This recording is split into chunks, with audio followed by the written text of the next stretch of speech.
Människor draftarna ਹੈਗਾ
हाँ जी बताओ। Good afternoon everyone.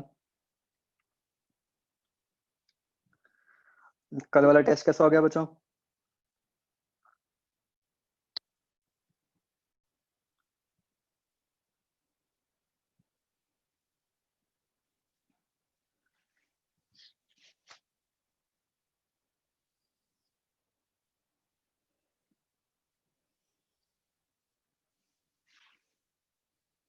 आप में से कई लोगों ने 2 टेस्ट दे दिया है ना, या उल्टा दे दिया? तो अच्छा, उसमें कुछ स्पेसिफिकली मेंशन्ड नहीं था क्या प्रॉपरली, कौन सा टेस्ट किसका है?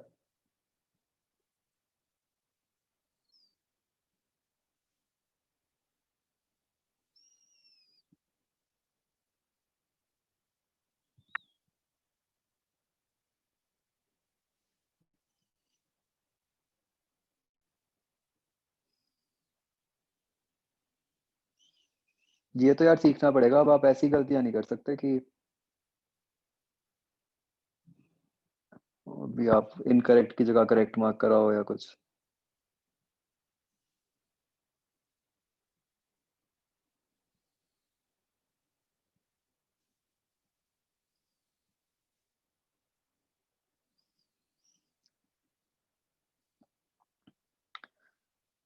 आप में से कुछ लोग ऐसे हो जिन्होंने अभी भी मेरे को वो भेजे नहीं है होमवर्क सॉल्यूशंस जो पिछली क्लास में थे। मेरे को विद इन 10 मिनट्स भेज दो, नहीं तो मैं फिर क्लास से निकाल दूंगा आज।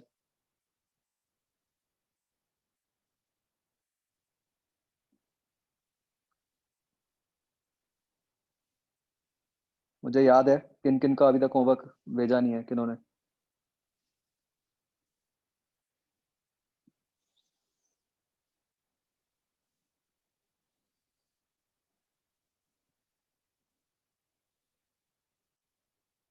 नहीं, दोबारा भेजने की जरूरत नहीं है, वो ठीक है।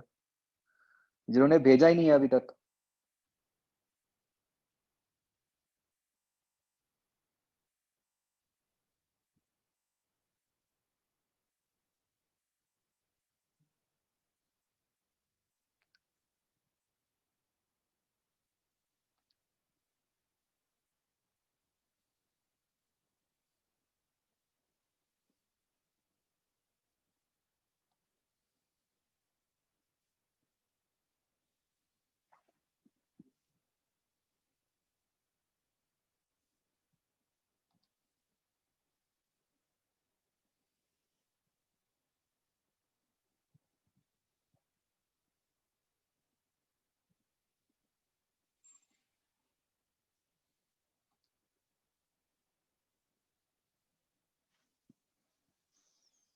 लविश, कहाँ है तुम्हारा होमवर्क? नहीं, और कुछ नहीं भेजना, जिन्होंने उस दिन भेज दिया था उन्होंने नहीं भेजना, जिन्होंने उस दिन नहीं भेजा था।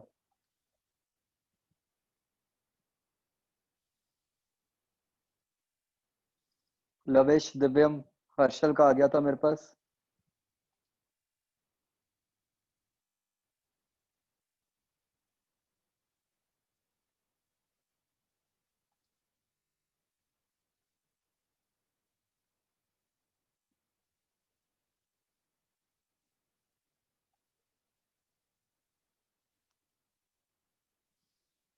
चलो अब भेजो फटाफट, जिन्होंने नहीं भेजा, मैं अभी आगे बढ़ रहा हूँ। अच्छा, हमने ये वाला टॉपिक किया था, इसके क्वेश्चंस हमें डिस्कस करने होंगे, है ना?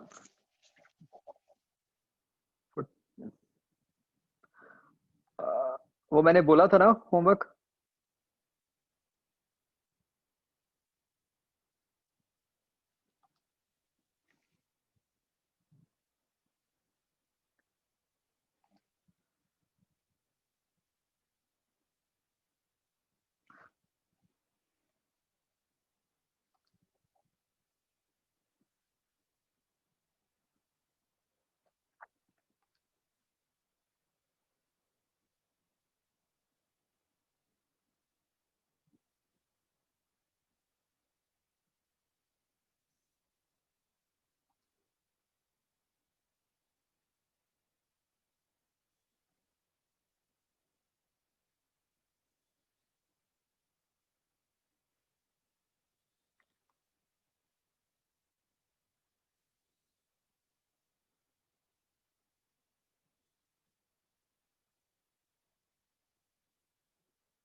हाँ बच्चों, बताओ इसमें।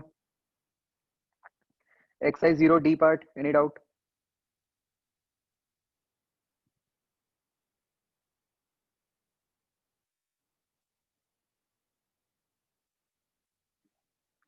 डन।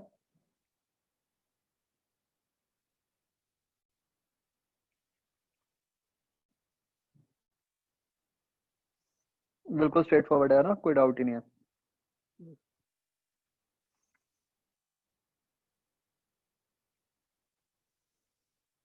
एक्सरसाइज 1।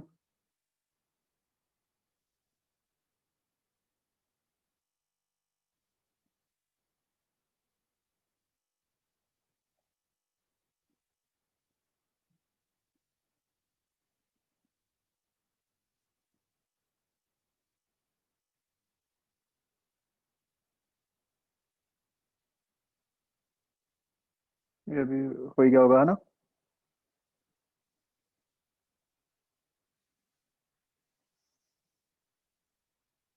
ठीक है, फिर आगे बढ़े।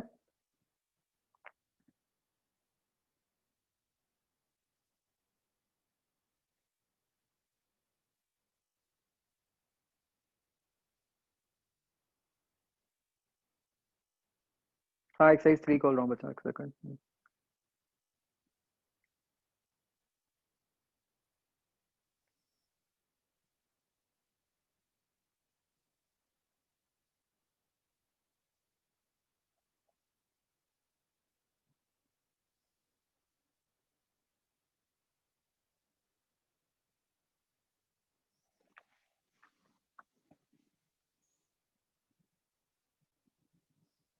हाँ बच्चों, इसमें बताओ।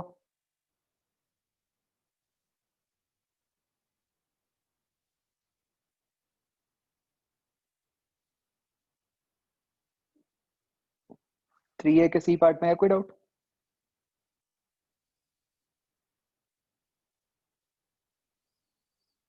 इसका 11th हो गया था बच्चों।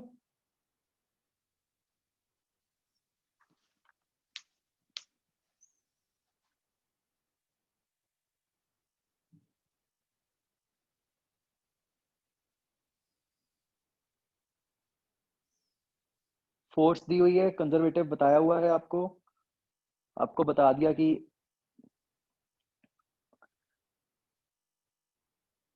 इस फोर्स के इन्फ्लुएंस में वो पार्टिकल कैसे मूव कर रहा है। तो वर्क डन बाय फोर्स तो सीधा integral F dot D S से आ जाएगा। ठीक है, अब बताओ सी या डी पार्ट कैसे चेक करोगे कि जीरो या है कि नहीं है।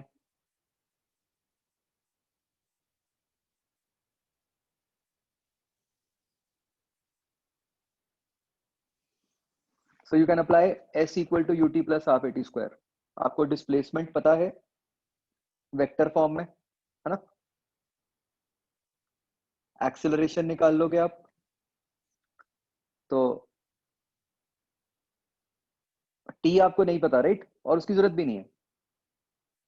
आपको तो ये देखना है, देखो जो इसमें जो डिस्प्लेसमेंट लिखूंगा वो क्या बनी, displacement is minus three i cap plus four j cap.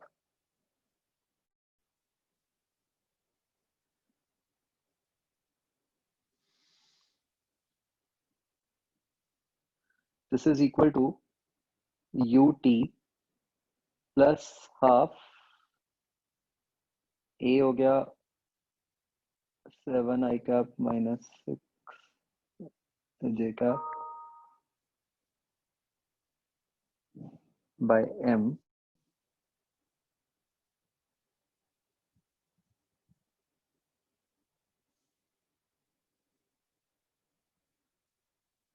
Into t square.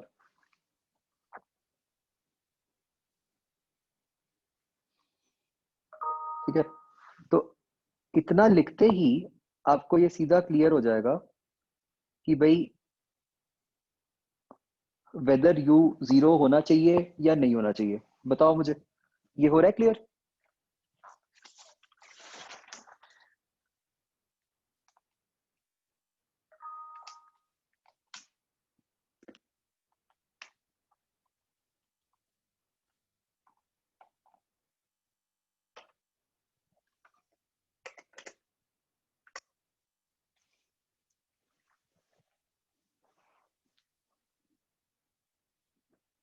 ना it can not be zero, आप देख सकते हो।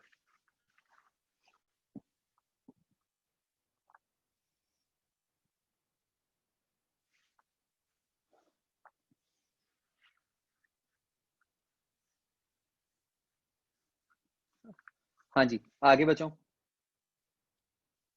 ई part.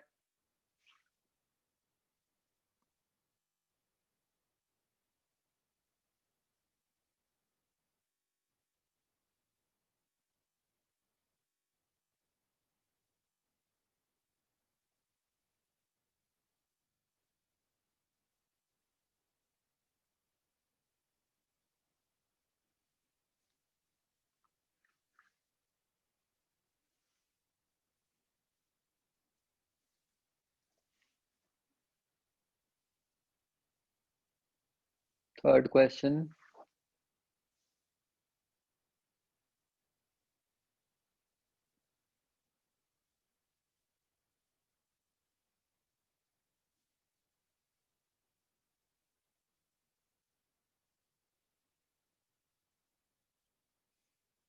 The following quantities will be same.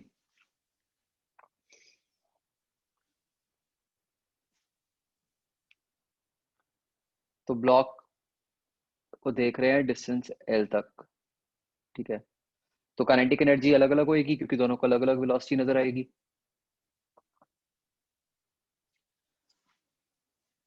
Work done by friction भी अलग अलग होगा क्योंकि दोनों को डिस्प्लेसमेंट अलग अलग नजर आएगी।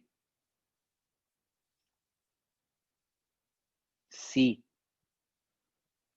Total work done on block, ये भी अलग अलग नजर आएगा क्योंकि डेल्टा के ही अलग नजर आएगा। और डी, ये सेम नजर आएगी एक्सेलरेशन, बिकॉज दोनों ही कांस्टेंट वेलोसिटी से मूव कर रहे हैं। अगर तो किसी की एक्सेलरेशन होती फिर तो सूडो फोर्स आ जाती और अलग नजर आती है एक्सेलरेशन, बट इस केस में तो दोनों को सेम ही नजर आएगी, राइट।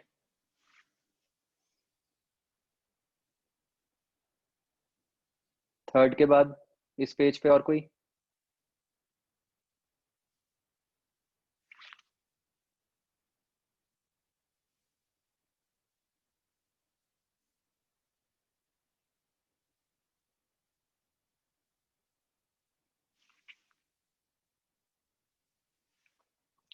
इसका 12th देखो बच्चों।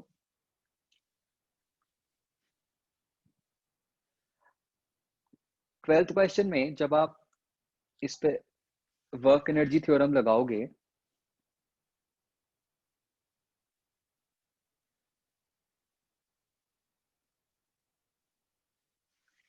तो तो आ, हमें ये पता है कि फाइनली वो ब्लॉक कहीं ना कहीं जाके रुक जाएगा, ठीक है। तो मतलब करने को तो आप इसको थोड़ा सा मतलब हिट एंड ट्रायल से स्टेप वाइज भी कर सकते हो। मैं आपको वो मेथड बता रहा हूँ जिससे मतलब सबसे छोटे तरीके से हो सकता है। तो जब आप वर्क एनर्जी थ्योरम लगाओगे, आपका लेफ्ट हैंड साइड पे आना है वर्क डन बाय फ्रिक्शन, जो कि होगा minus mu M G into d, वे डी क्या होगा? जो टोटल उसने डिस्टेंस मूव किया है on the rough surface, right.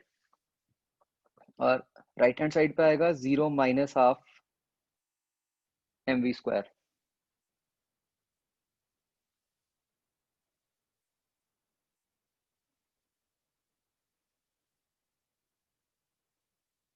तो इसको जब आप, नहीं ये नहीं आएगा, ये तो टर्म तो जीरो ही हो जाएगी, बस यहाँ पे तो आपका सिर्फ माइनस एम जी एच आना है।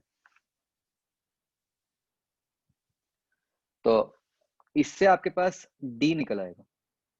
अब ये डी होगा total distance moved on the rough surface, ठीक है। तो मतलब लेट अस से डी कितना आता है? 7.5 आता है। तो अगर डी 7.5 आया, इसका मतलब कैसे मूव किया होगा ब्लॉक ने? 3 इधर गया होगा, 3 इधर गया होगा और फिर 1.5 ऐसे गया होगा, तभी 7.5 बनेगा, राइट। तो सीधा आप ऐसे बता सकते हो। मतलब ऐसा नहीं था कि आपको हर अलग अलग ट्रिप के लिए अलग अलग वर्क एनर्जी लगानी पड़ेगी, आप सीधा पूरे पे निकाल लगा सकते हो।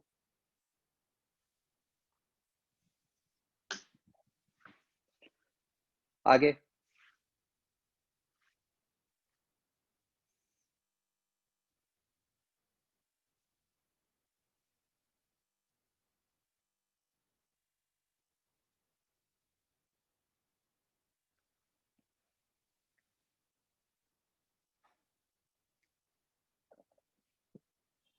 तो क्वेश्चन में क्लियरली लिखा हुआ है कि सिर्फ नीचे वाली सरफेस पे फ्रिक्शन है। अगर ये साइड्स पे भी होती फ्रिक्शन, फिर नहीं सॉल्व कर पाते आप।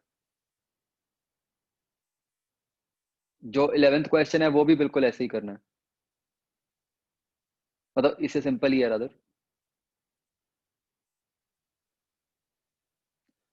14th क्वेश्चन, इसमें पहले आप ए और बी के बीच में वर्क एनर्जी लगाओगे, फिर बी के आगे हॉरिजॉन्टल प्रोजेक्टाइल वाला।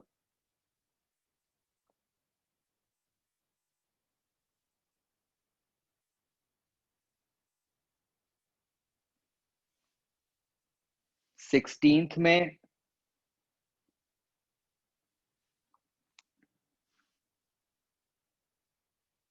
14th में बस क्या हो रहा है, ब्लॉक ऐसे पाथ कुछ भी अजीब सा फॉलो करके यहाँ पे आ रहा है और फिर यहाँ से वो आगे जाएगा।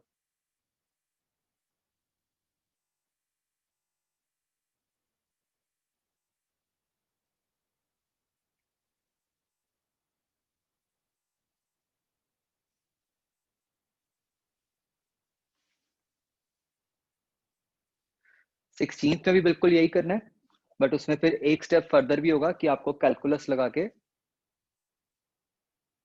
उसको मैक्सिमाइज करना होगा।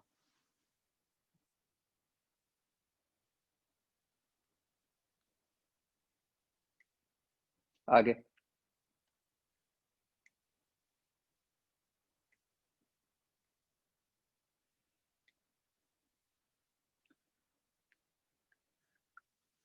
ट्वेंटी फर्स्ट देख लो। When a conservative force does positive work on a body, its potential energy increases. ये गलत हो गया।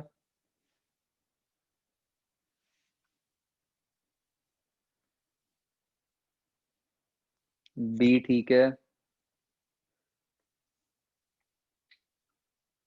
सी ठीक है।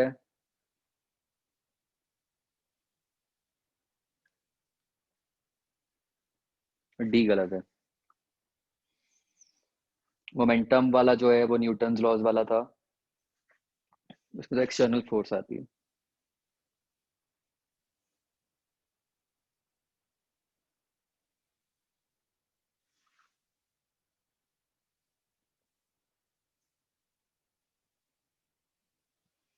Twenty two.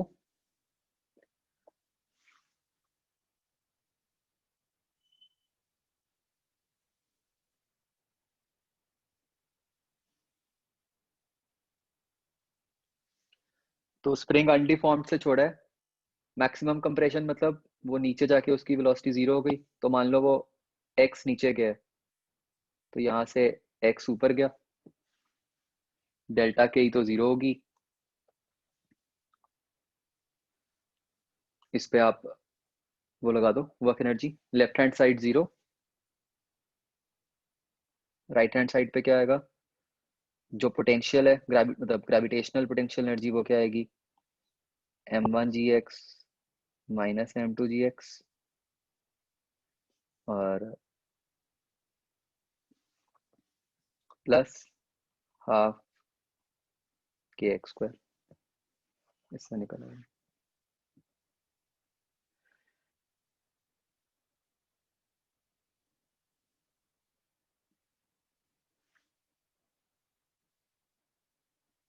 Twenty seven.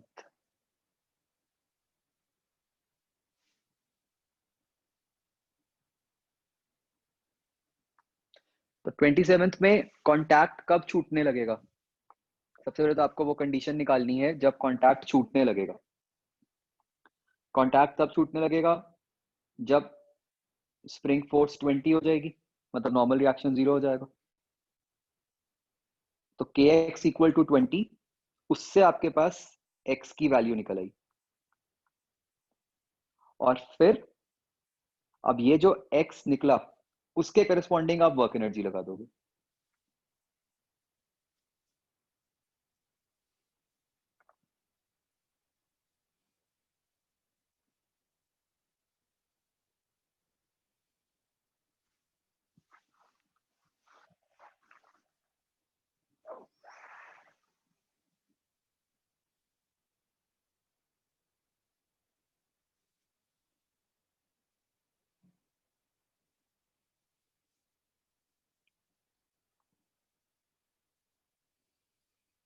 Twenty ninth question बच्चों बहुत अच्छा है बिल्कुल सिंपल सा, बस वो देखने में थोड़ा डरावना सा है।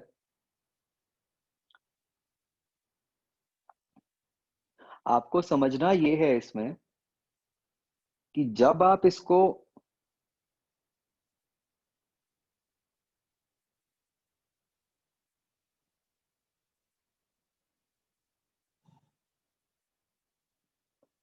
पहले क्या कर रहे हैं,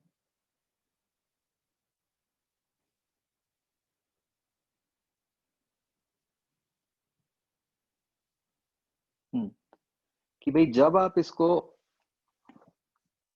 और ये फिगर से और क्लियर हो गया कि जब आप इसको x इधर शिफ्ट करोगे, ठीक है, तो क्योंकि सारा कुछ स्मूथ है और M2 दीवार के साथ अटैच नहीं है, तो ये बीच वाला ब्लॉक S2 और M2 दोनों पूरे के पूरे ही x शिफ्ट कर जाएंगे टुवर्ड्स राइट। इस केस में मतलब स्प्रिंग के अंदर, S2 स्प्रिंग के अंदर कोई भी इलोंगेशन या कंप्रेशन नहीं आएगी। ये बात क्लियर होती है?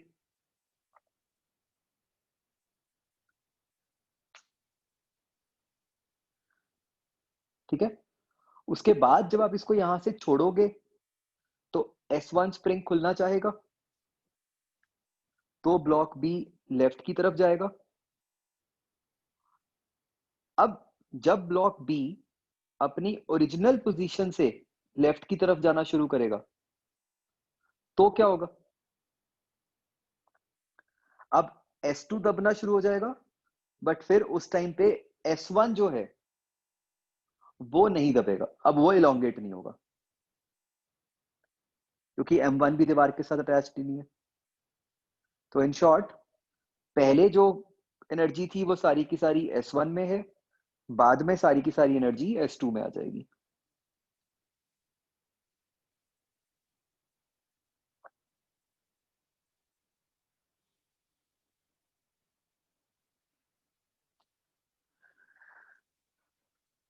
थर्टी टू में बच्चों क्या होगा, जब ये ब्लॉक इस पे गिरेगा तो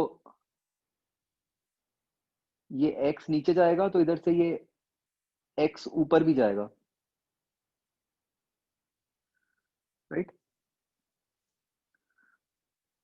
तो वो क्लास वाला इक्वेशन बन जाएगा।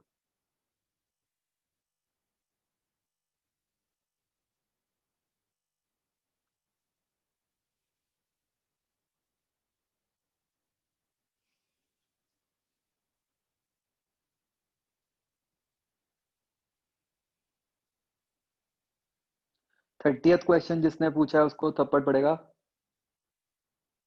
ये आपके मॉड्यूल का सॉल्व एग्जांपल है।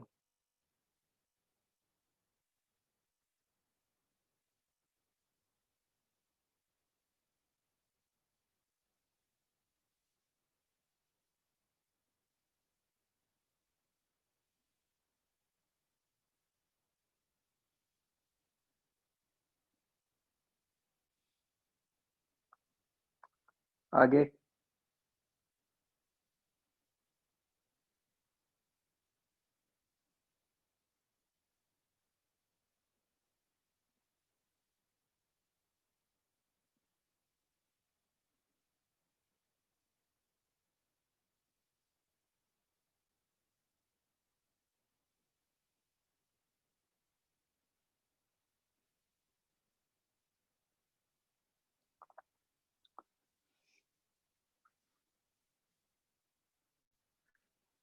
31 में क्या है कि पहले ऐसे रखा हुआ है 1 kg 2 kg ब्लॉक हॉरिजॉन्टल है।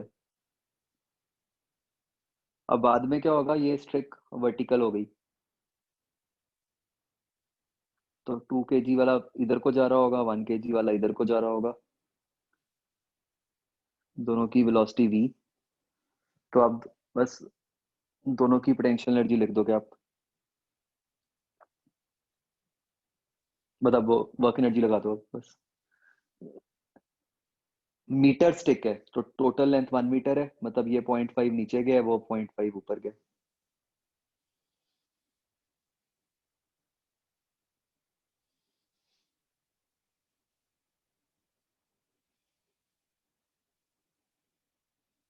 थर्टीएथ क्वेश्चन मतलब एज इट इज नहीं, बिल्कुल इसके जैसा है क्वेश्चन है।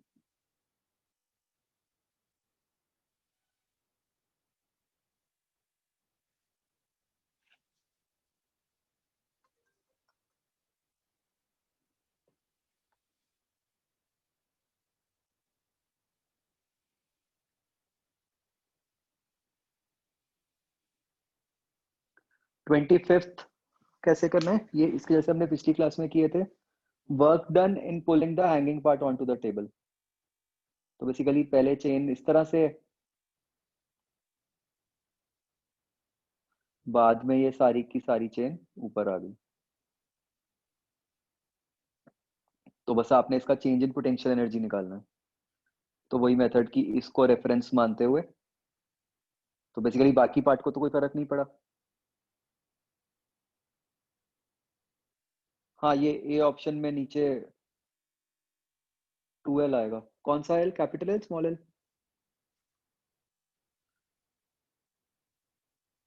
Capital L. ये ठीक कर लेना बच्चों।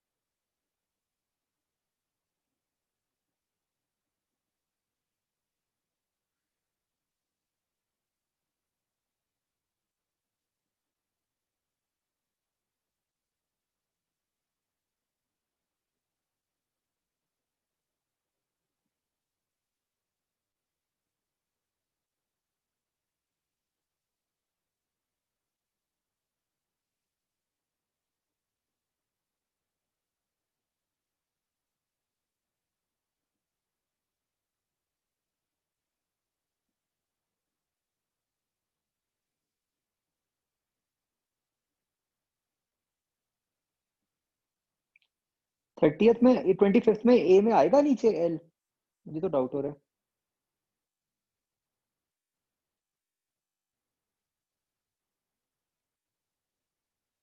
नहीं आएगा।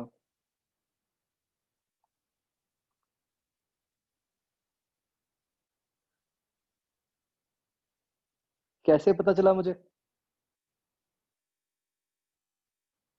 मैंने सॉल्व तो नहीं किया, बताओ कैसे पता चला? डायमेंशनली। बच्चों कितनी बार मैंने आपको बताया, मतलब ये देखो सीधा दिख रहा था, डायमेंशनली ही एक ही ऑप्शन है और कोई हो ही नहीं सकता था।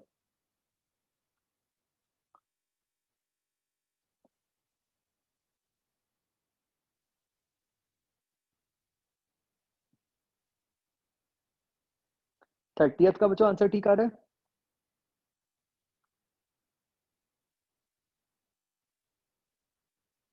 ओके।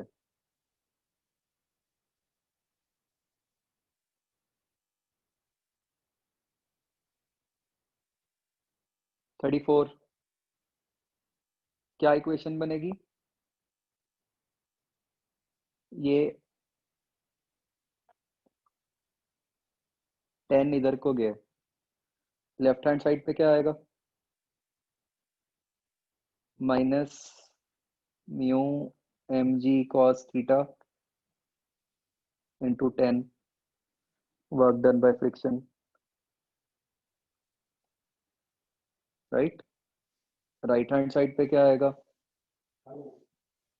एक तो हाफ के एक्स स्क्वायर आएगा और एक पोटेंशियल एनर्जी की क्या टर्म आएगी? माइनस एम जी इंटू 10 इंटू साइन 37,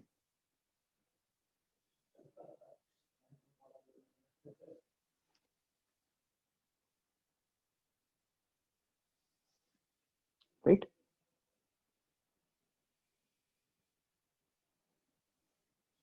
आगे बचो। और x क्या होगा यहाँ पे? x तो 10 ही होगा, है ना।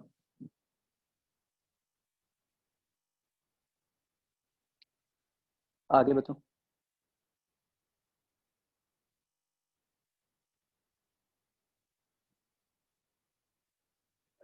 इसका आंसर गलत आ रहा है क्या? 34 का।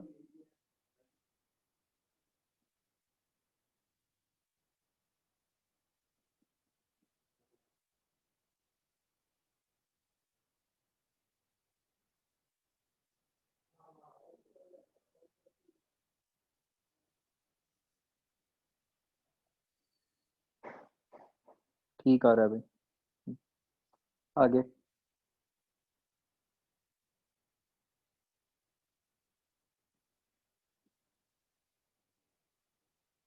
आगे।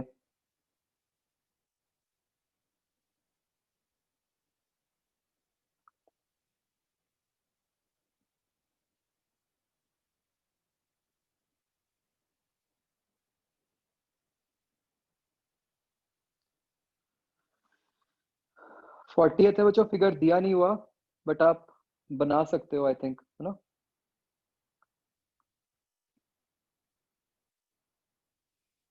स्प्रिंग, इसके ऊपर से बस ऐसे एक 0.24 मीटर से एक पार्टिकल रिलीज किया आपने।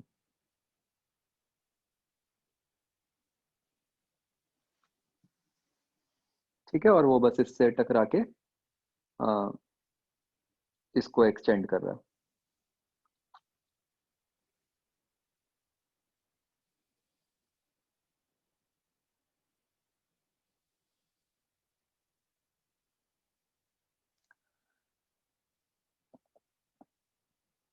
बच्चों जब ये चैप्टर खत्म होने वाला होगा ना अपना, मतलब जब हम ये कोलिजन्स वाले पार्ट्स पे डिस्कस कर लेंगे, मुझे एक बार याद कराना ये क्वेश्चन नंबर 40। मैं एक बार दोबारा आपसे डिस्कस करूंगा, इसमें कुछ हमने अजम्पशन ली है, वो तब डिस्कस करेंगे, ठीक है। अभी समझ नहीं आएगा।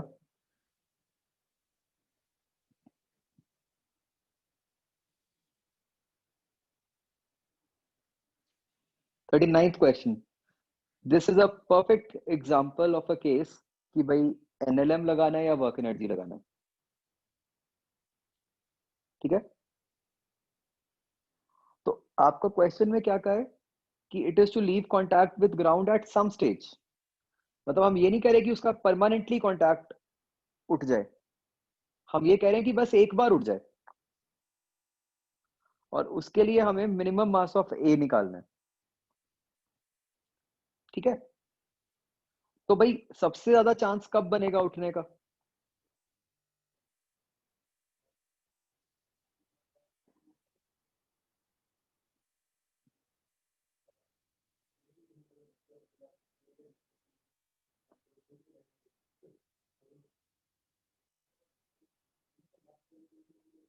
सबसे ज्यादा चांस कब बनेगा बच्चों?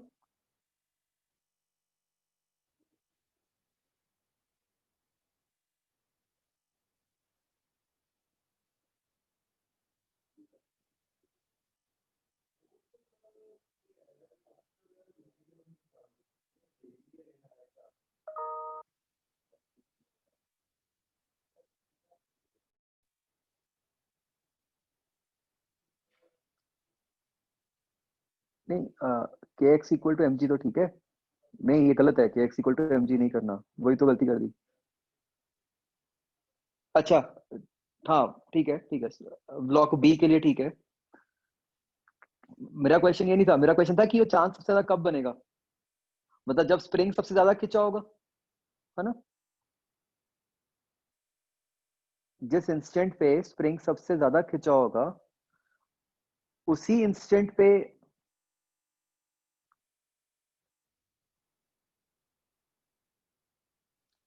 ये चांस बनेगा ना कि ब्लॉक, नीचे वाला ब्लॉक उठ जाए। स्प्रिंग सबसे ज्यादा खिंचा हुआ कब होगा? जब ब्लॉक ए सबसे ज्यादा नीचे गया होगा, राइट? तो आप क्या कंडीशन लगाओगे? उठने की कंडीशन एज सच है क्या? जब ब्लॉक बी के ऊपर फोर्स जो है ऊपर को K X equal to M G हो जाए।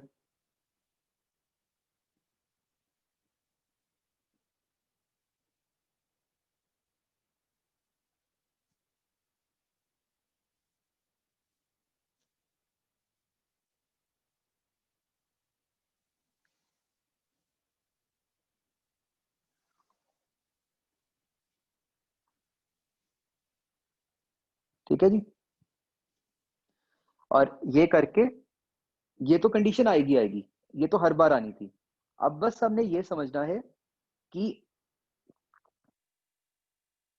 ये x जो आएगा, हमने ये x वो लेना है जब ब्लॉक ए सबसे नीचे गया हो, ना कि वो वाला जब ब्लॉक ए भी स्प्रिंग के साथ इक्विलिब्रियम में। तो ब्लॉक ए सबसे नीचे कब गया होगा? जब वो मोमेंटरली एट रेस्ट आ जाएगा, राइट?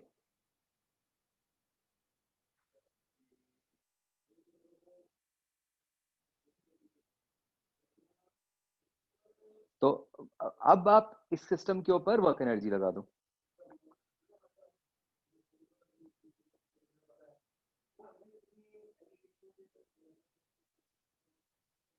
कि x नीचे गया इधर से। अब आप ये बनाओगे कि ब्लॉक ए का जो भी मास है, तो minus m a g x plus half k x square is equal to zero, right? और x हमें पता है इस इक्वेशन से। हो गया भाई क्लियर ये?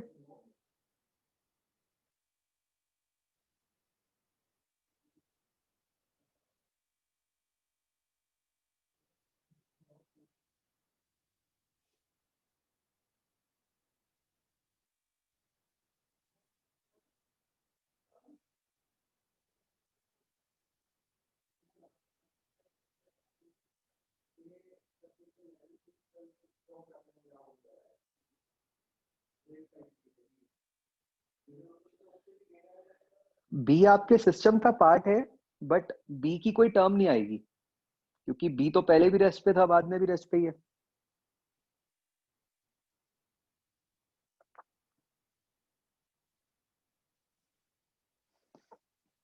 मतलब आप उसको एक्सक्लूड भी कर सकते हो, कोई फर्क नहीं पड़ेगा उससे।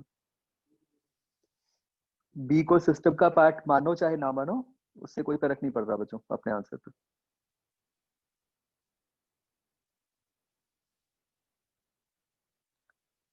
मतलब जस्ट कांटेक्ट छूटने लगा है, अभी तो कोई वेलोसिटी तो नहीं मिली ना बी को।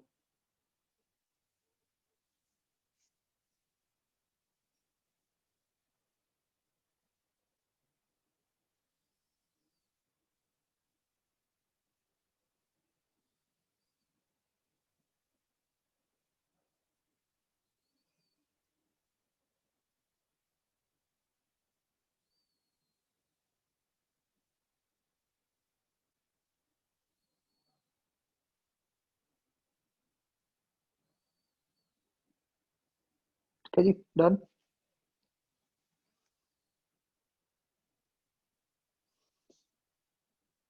हो गया बच्चों, क्लियर है?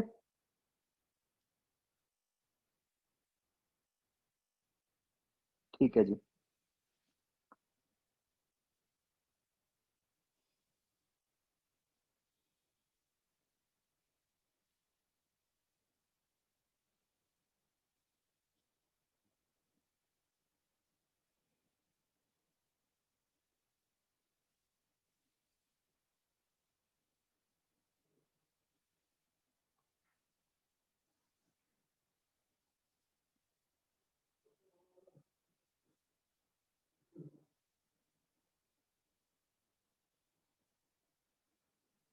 ओके, ये वाला टॉपिक बच्चों आईआईटी के हिसाब से बहुत इंपॉर्टेंट है, पोटेंशियल, ये स्टेबल अनस्टेबल वाला पोटेंशियल एनर्जी। इसके 3B में भी हैं बड़े अच्छे क्वेश्चंस।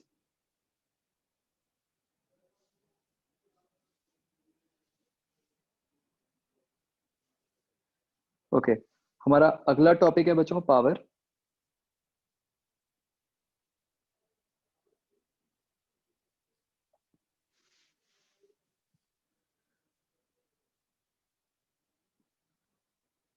तो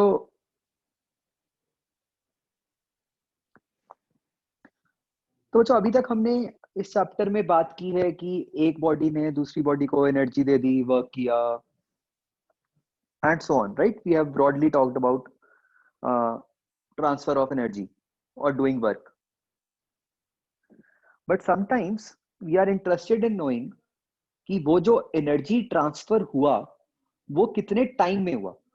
ठीक है, कि भाई मान लो एक बॉडी ए से किसी बॉडी बी में 100 जूल्स एनर्जी ट्रांसफर हुई, राइट? बट वो कितने टाइम में हुई? हो सकता है किसी केस में बहुत जल्दी हो सकता है किसी केस में धीरे धीरे हो रही हो।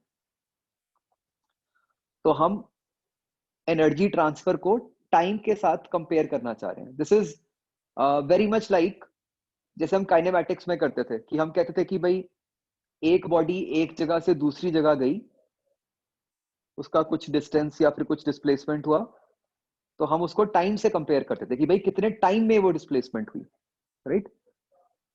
तो ऐसे ही हम यहाँ पे टाइम इनकॉर्पोरेट करेंगे। तो बच्चों बताओ किस तरह से बननी चाहिए डेफिनेशन फिर पावर की, जब मैंने आपको आइडिया दे ही दिया।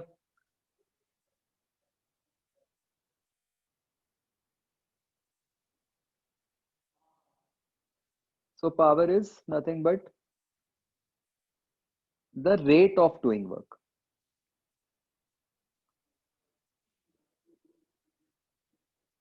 और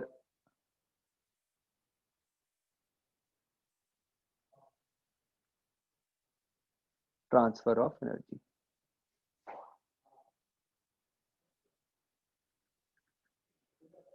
ठीक है, कुछ भी कह सकते हो, एक ही बात है। Now let's recall power. कोई भी जब कोई रेट होता है वो टू टाइप्स का होता है।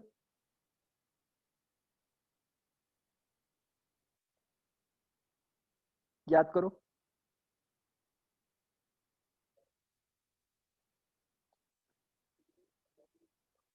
क्या बच्चों कोई भी रेट दो टाइप्स का होता है?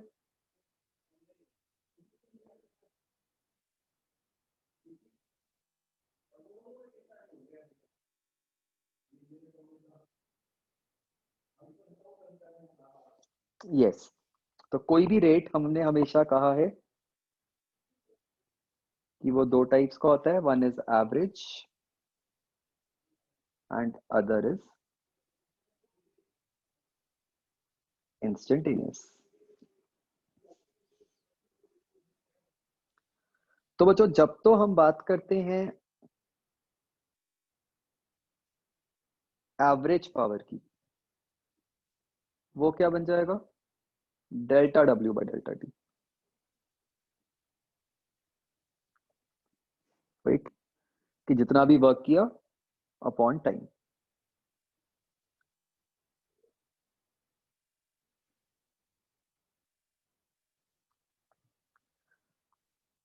जब हम बच्चों बात करते हैं इंस्टेंटेनियस पावर की,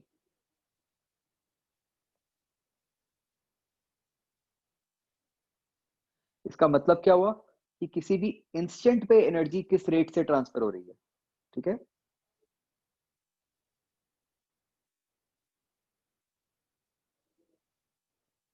तो मतलब एक वैसी एक एग्जांपल अगर मैं दूं बच्चों आपको, कोई आप एग्जांपल सोच सकते हो अपने आसपास जहां पे हम किसी बॉडी की को जो पावर मिल रही होती है वो चेंज कर रहे होते हैं।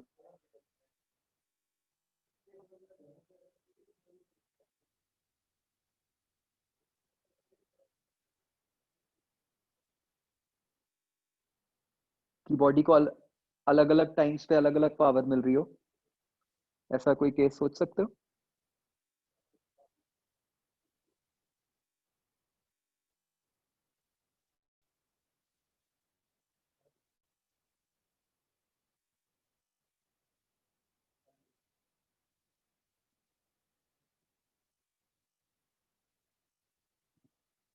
एक तो चलो मतलब नॉर्मल तो ये हो ही सकता है कि भाई जैसे आप भाग रहे हो, जब आप धीरे भाग रहे हो तो आप कम पावर कंज्यूम कर रहे हो, जब आप तेज भाग रहे हो तो ज्यादा पावर होएगी, वो तो चलो हो ही गया। और कोई केस।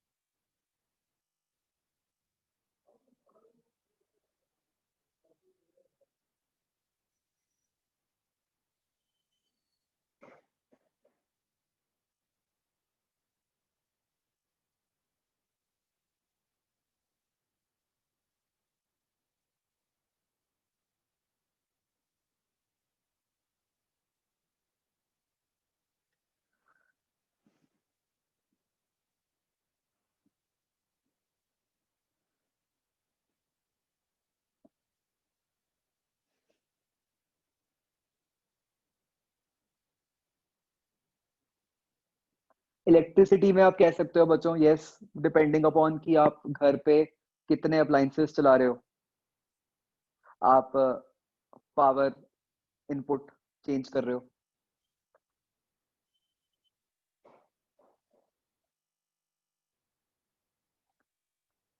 ठीक है। फिर बच्चों कार के अंदर, कार के अंदर जब आप गियर्स चेंज करते हो तो हर गियर के करस्पॉन्डिंग कार को अलग पावर मिलती है, ठीक है।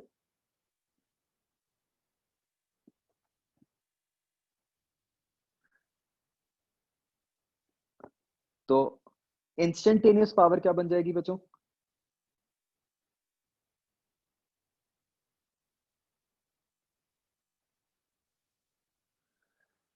This will become D W by D T,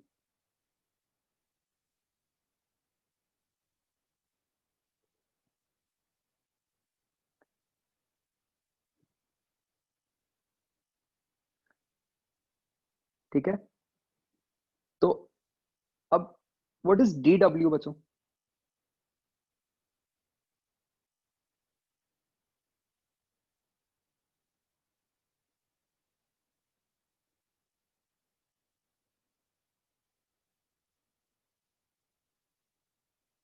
D W क्या होता है, वर्क की क्या डेफिनेशन होती है,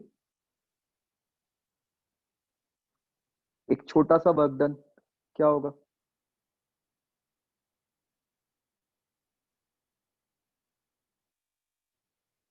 वर्क के कौन से एक्सप्रेशन को हम बच्चों इंटीग्रेट करते हैं?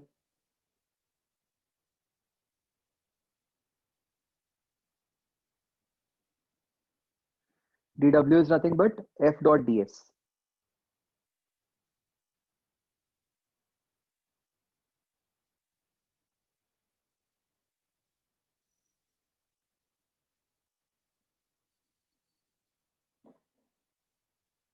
What is ds by dt बच्चों? वेलोसिटी।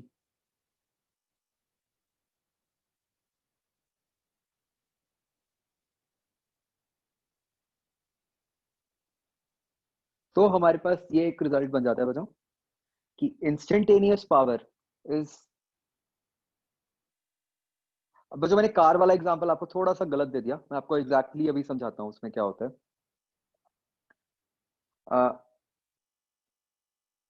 तो instantaneous power is F dot V instantaneous, ठीक है। तो किसी भी इंस्टेंट पे जो फोर्स लग रही है dot with the velocity of that instant,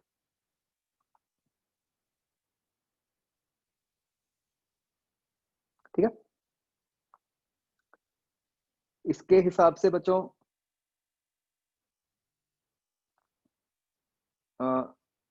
graphically क्या बन गई पावर, इंस्टेंटेनियस पावर, अगर वो डी डब्ल्यू डी टी है तो?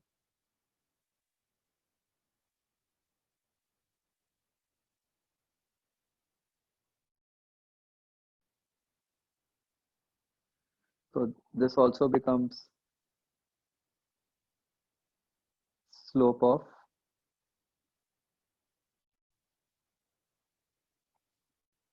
वर्क टाइम ग्राफ, अगर कुछ ऐसा गिवन हो तो,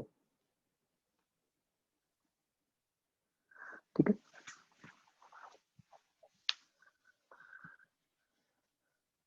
इंस्टेंटेनियस पावर वाले फॉर्मूला में बच्चों कोई फोर्स पे कोई कंडीशन नहीं है कि वो कांस्टेंट है या क्या है, वो हर केस पे लग जाएगा।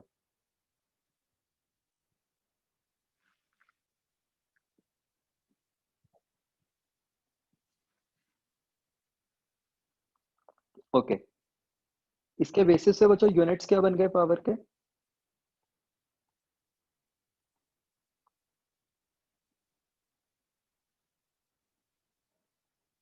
Joules per second, which is what?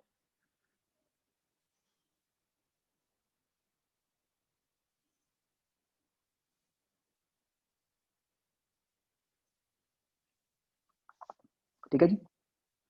तो कार वाला तो मैंने बच्चों गलत बोल दिया था। कार में क्या होता है, देखो, engine produces some power, right? वो पावर तो कांस्टेंट होती है, we can not change that power, ठीक है। तो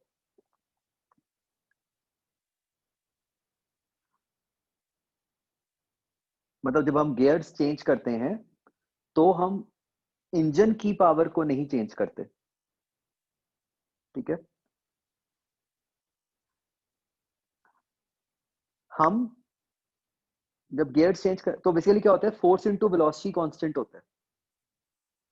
तो आपने देखा होगा कि जैसे जब हम फोर्थ गियर कर लेते हैं तो फोर्थ गियर में हम स्पीड ज्यादा कर सकते होते हैं, राइट? तो उस केस में जो फोर्स होती है वो बहुत कम होती है। जब स्पीड ज्यादा है तो फोर्स कम होती है। क्या इस चीज को आप विजुअलाइज कर सकते हो बच्चों प्रैक्टिकली, कि अगर स्पीड ज्यादा है तो फोर्स कम है?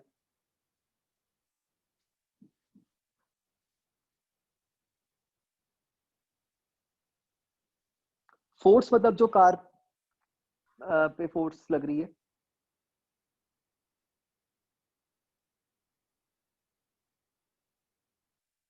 मतलब जो कि इनडायरेक्टली इंजन प्रोवाइड कर रहा है, डायरेक्टली नहीं कह सकते, है ना, क्योंकि एज सच तो वो फोर्स जो होती है वो तो फ्रिक्शन फोर्स है जो कार पे लग रही है, बट इनडायरेक्टली वो इंजन प्रोवाइड कर रहा है ना, जैसे भी रोटेट करके टायर को जिससे फ्रिक्शन आई या कुछ हुआ।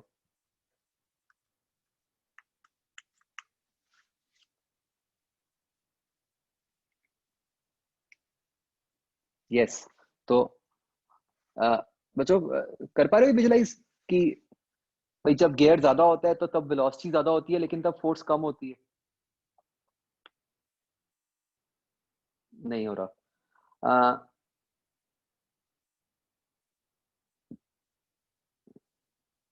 मान लो आप 80 पे चला रहे हो कार, आपने अपने आगे वाली कार को फटाफट ओवरटेक करना है, तो कैसे करते हैं हम ओवरटेक, क्या मेथड होता है?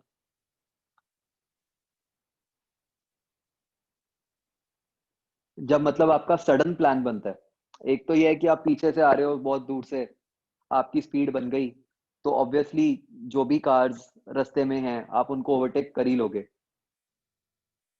नहीं, कार चलाई नहीं होगी, देखा तो होगा, कार में बैठे तो होगे हर कोई। क्या ऐसा नहीं होता कि जब हमें ऑल ऑफ अ सडन किसी कार को ओवरटेक करना है अपने आगे वाली को, तो हम गियर कम करते हैं और फिर ओवरटेक करते हैं?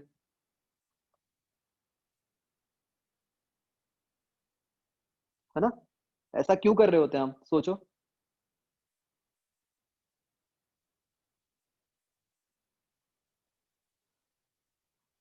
अभी आपकी स्पीड और आपके आगे वाली कार की स्पीड नियरली सेम है, ठीक है? अगर आपको सडन ओवरटेक करना है तो आपको अपनी स्पीड सडनली बढ़ानी है आगे वाली कार के कंपैरिजन में।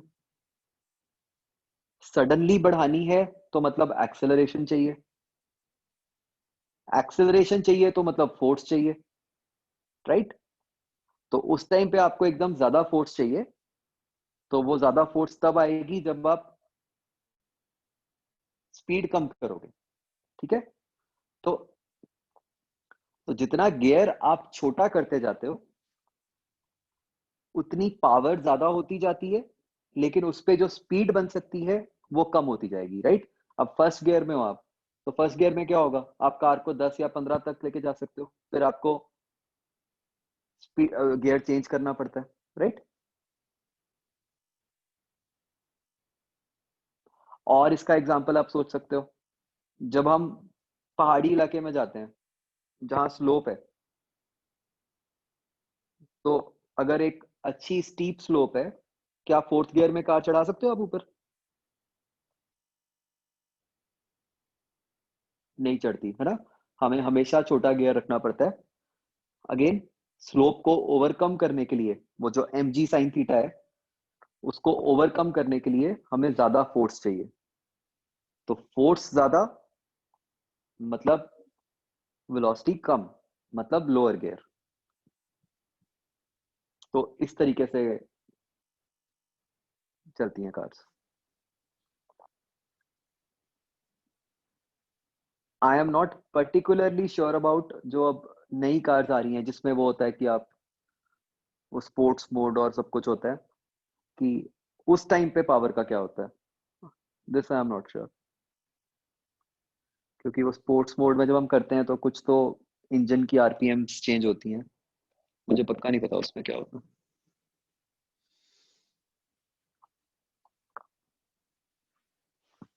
ओके, तो ये बच्चों बस इतना ही है, बहुत छोटा सा टॉपिक है पावर।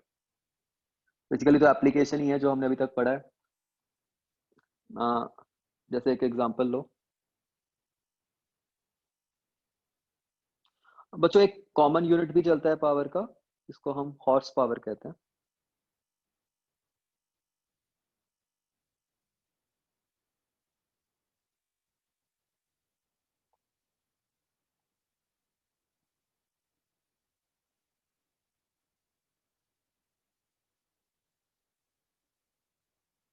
पावर को हिंदी में क्या कहते हैं?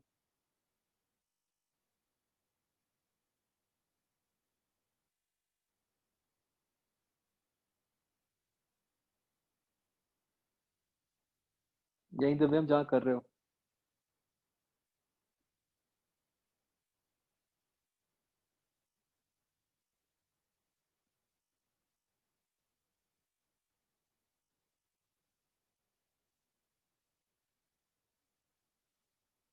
तो शक्ति कहते हैं या ताकत कहते हैं, राइट?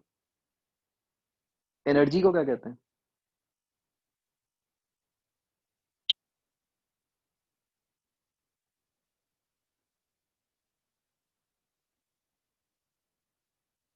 ऊर्जा, अच्छा, ठीक है। बल नहीं कहते, बल तो फोर्स को कहते हैं।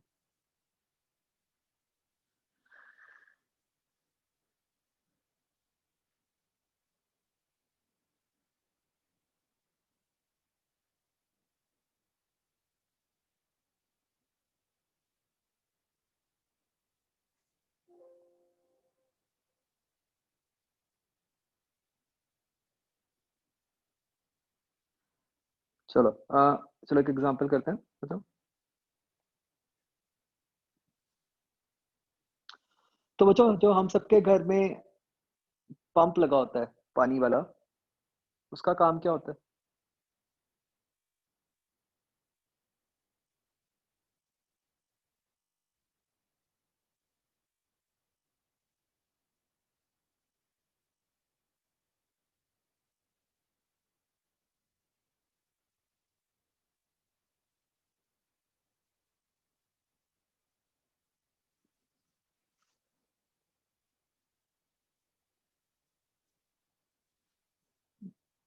मोटर कह लो। वो मोटर का काम क्या होता है बच्चों?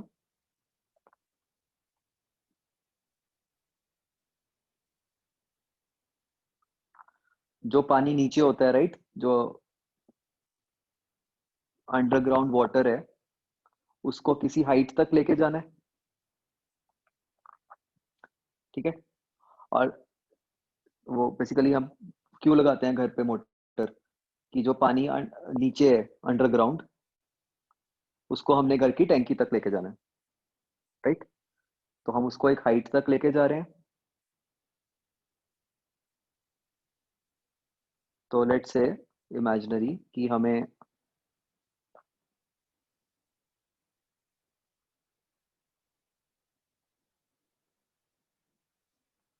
5 kg ऑफ वाटर को टू अ हाइट ऑफ, अगर इसको हमें थोड़ा सा प्रैक्टिकल बनाना हो, जनरली बच्चों अंडरग्राउंड वाटर कितनी डेप्थ पे होता है?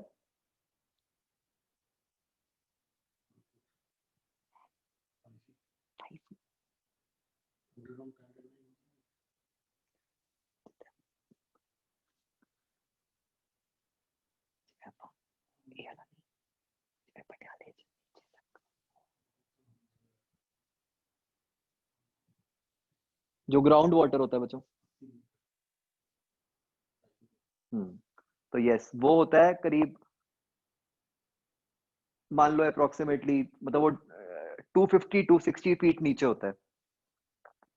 ऑब्वियसली वो भी स्टेट टू स्टेट डिपेंड करता है।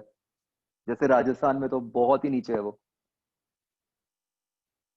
ठीक है। तो पंजाब में भी आपने सुना होगा न्यूज वगैरह में कि हम कहते हैं कि वो मतलब और नीचे होता जा रहा है, जैसे जैसे हम कंज्यूम करते जा रहे हैं, तो वो और नीचे होता जा रहा है। तो कई बार हमें घर पे वो बोर भी दोबारा करवाना पड़ता है ना। तो तो मोटा मोटा मान लेते हैं कि 250 फीट नीचे है, और मान लेते हैं कि जो पानी की टैंकी है वो 50 फीट ऊपर है। तो अप्रोक्सीमेटली 100 मीटर से रेस करना है पानी को।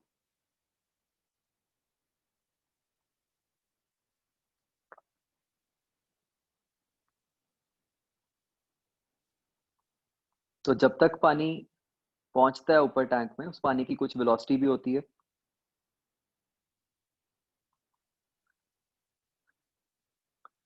तो लेट से हम मान लेते हैं 5 मीटर्स पर सेकेंड उसकी वेलोसिटी है।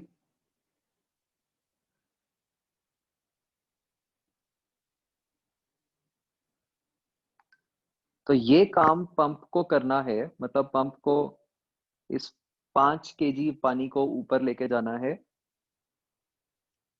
लेट से इन 2 सेकेंड।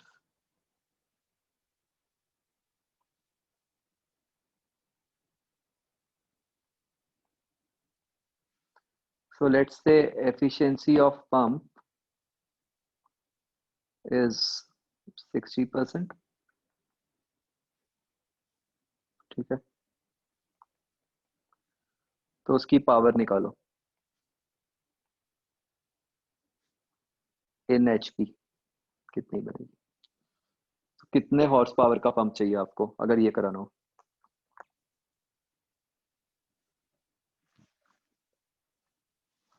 बिल्कुल सिंपल सा लॉजिकल सा क्वेश्चन है।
फ्रैक्शन में छोड़ देना चाहे आंसर, वो कोई चक्कर नहीं है बच्चों।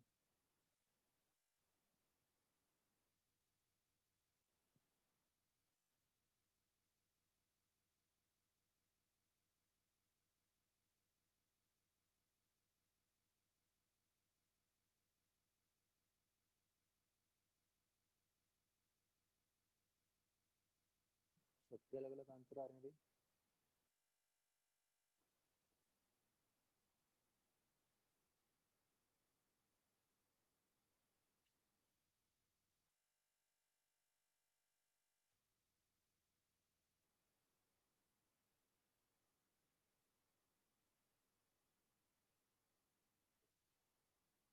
जो कॉमन आंसर है मेरे ख्याल वही ठीक होगा।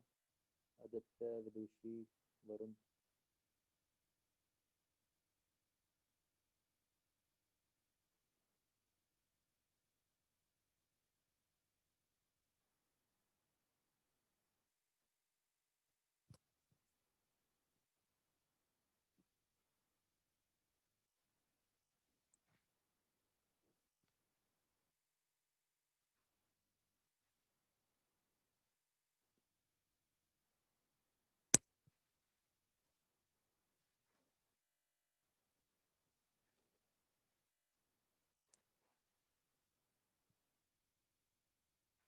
हाँ भाई, हो गया।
क्या बताओ?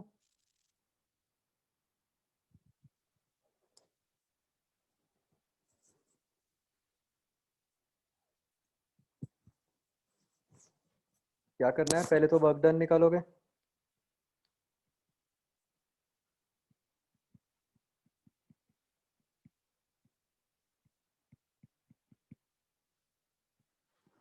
राइट।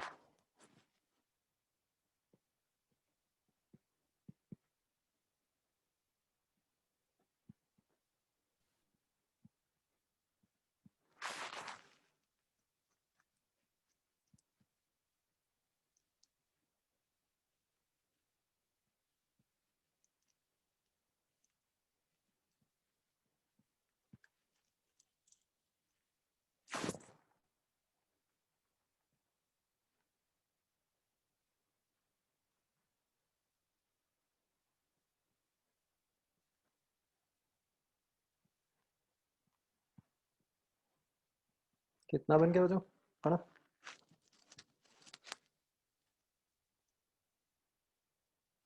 अब पावर क्या है, वर्क अपॉन टाइम।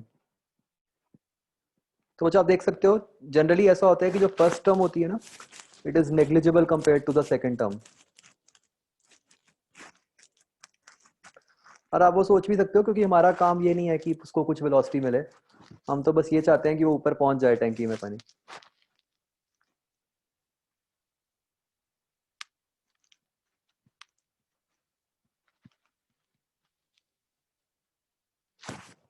तो अब ये पावर कैसे आएगी, वर्क अपॉन टाइम।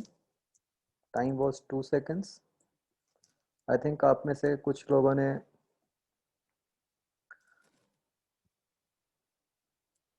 हाँ ये मैं आउटपुट पावर की बात कर रहा हूँ, यस।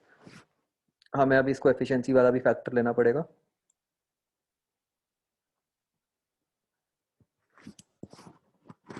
राइट।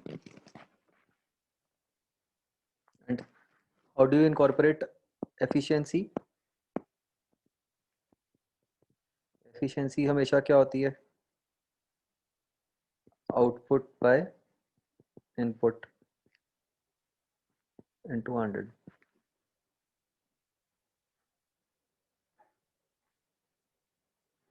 तो जो इनपुट पावर है पंप की, वो क्या हो गई, 50।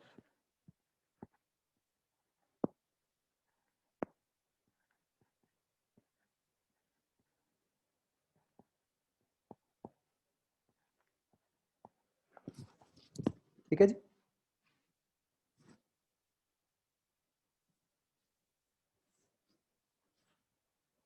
ये कितना आ जाता है बच्चों अप्रोक्सीमेटली?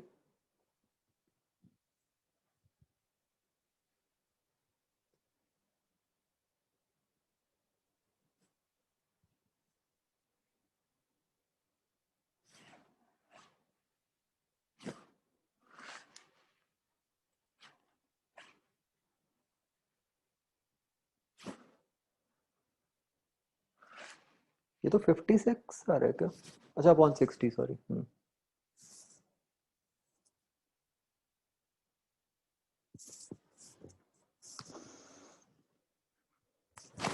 तो ये जो है वो अराउंड 5.6 बन रहा है।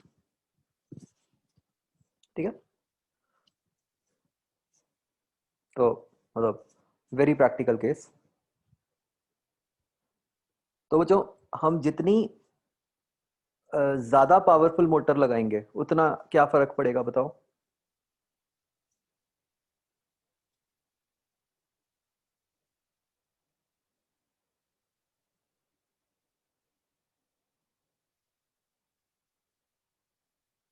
प्रैक्टिकली मतलब मान लो हमारे घर पे 2 HP की मोटर लगी हुई है वर्सेस 4 HP की मोटर लगी होगी, तो उससे क्या फर्क पड़ेगा?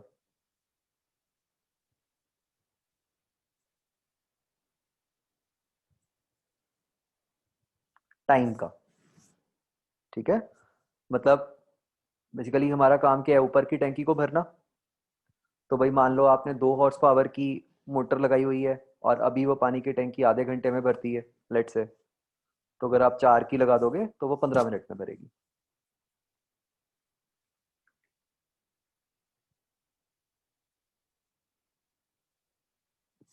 ठीक है ना।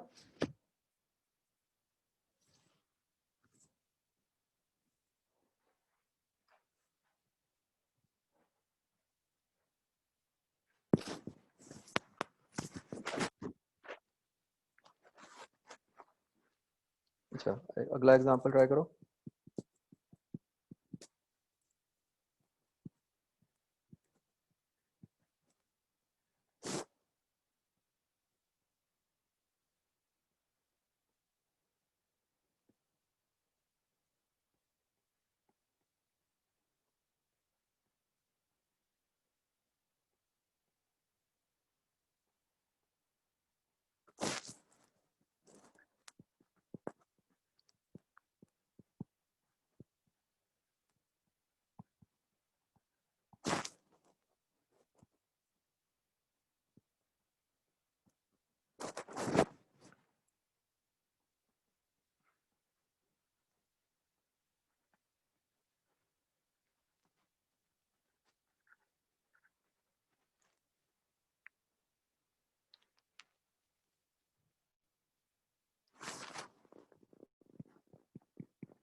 यही इंफॉर्मेशन दी हुई है बच्चों, बस इसके बेसिस पे आंसर निकालो।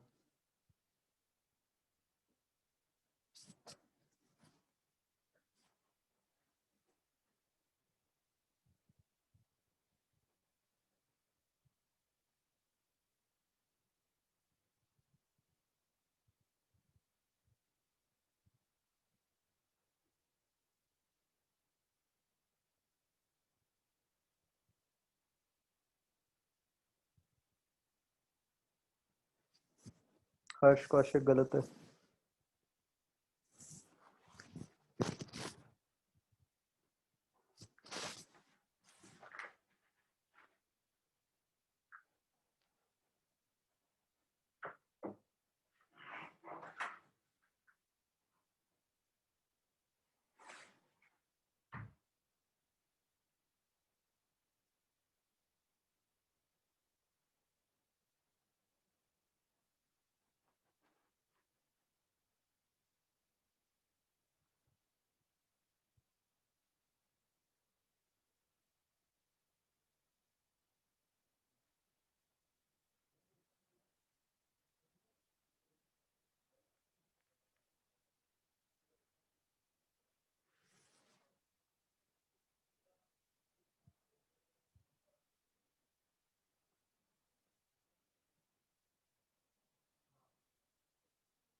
Assume body to be at rest initially.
हाँ भाई देखो, तो आपको पावर कांस्टेंट दिया हुआ है,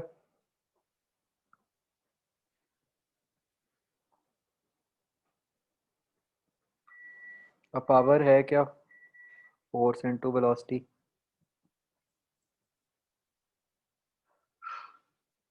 मुझे वेलोसिटी और टाइम में एक्सप्रेशन बनाना है। फोर्स क्या बन गई, mass into acceleration into velocity, और ये क्या बन गया, m v d v by D t. तो rearrange, what do you get, v d v is equal to P by m d t, integrate.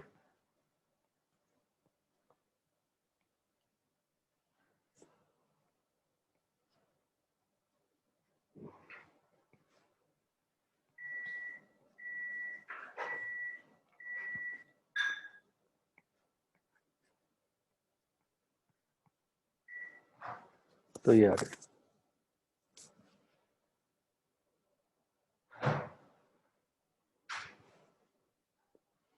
और सेकंड पार्ट के लिए v को लिख दोगे as D X by D T, right. इसको integrate कर दो, तो x क्या आ गया,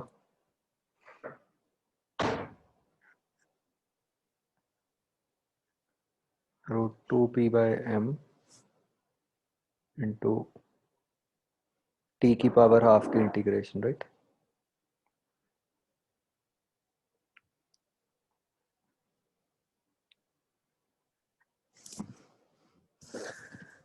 हाँ जी, किस किस का ठीक था बच्चों ये?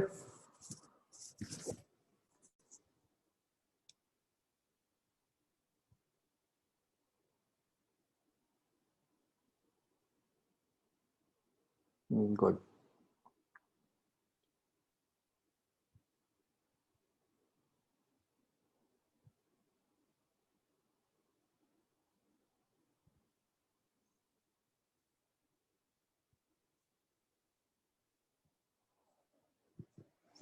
ओके, तो इसके बच्चों बहुत ही लिमिटेड टाइप के क्वेश्चंस बनते हैं।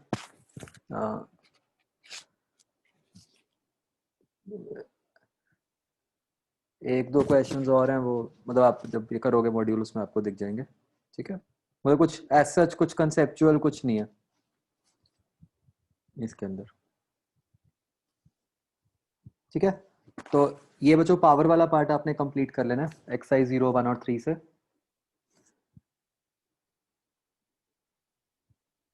बाकी फिर नेक्स्ट टाइम करेंगे, राइट।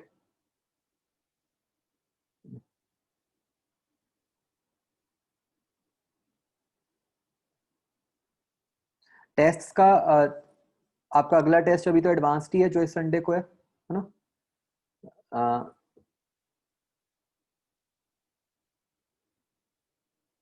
उसके बाद फिर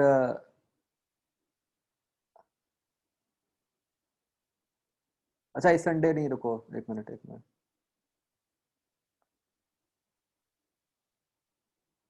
इस संडे तो आपका टेस्ट ही नहीं है, उससे अगले संडे जो है,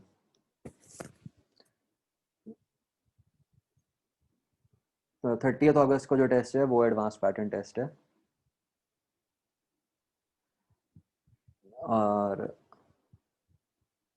आपका एडवांस कब लें, इस थर्सडे ले लें या भी रुक जाऊं?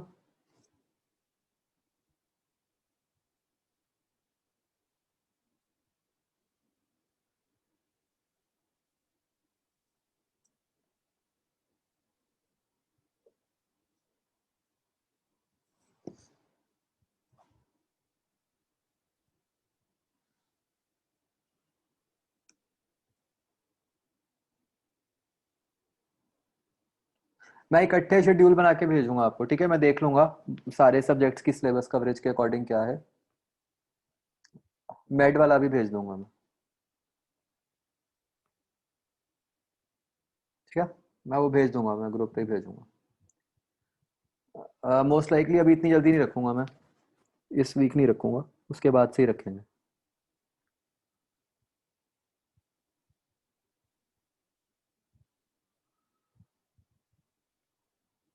चलो ठीक है बच्चों, ये वाला होमवर्क कर लेना प्लीज कंप्लीट। राइट, चलो ओके। हर्षित, मैं वो वीडियोस डाल दूंगा ग्रुप पे जो है, ठीक है।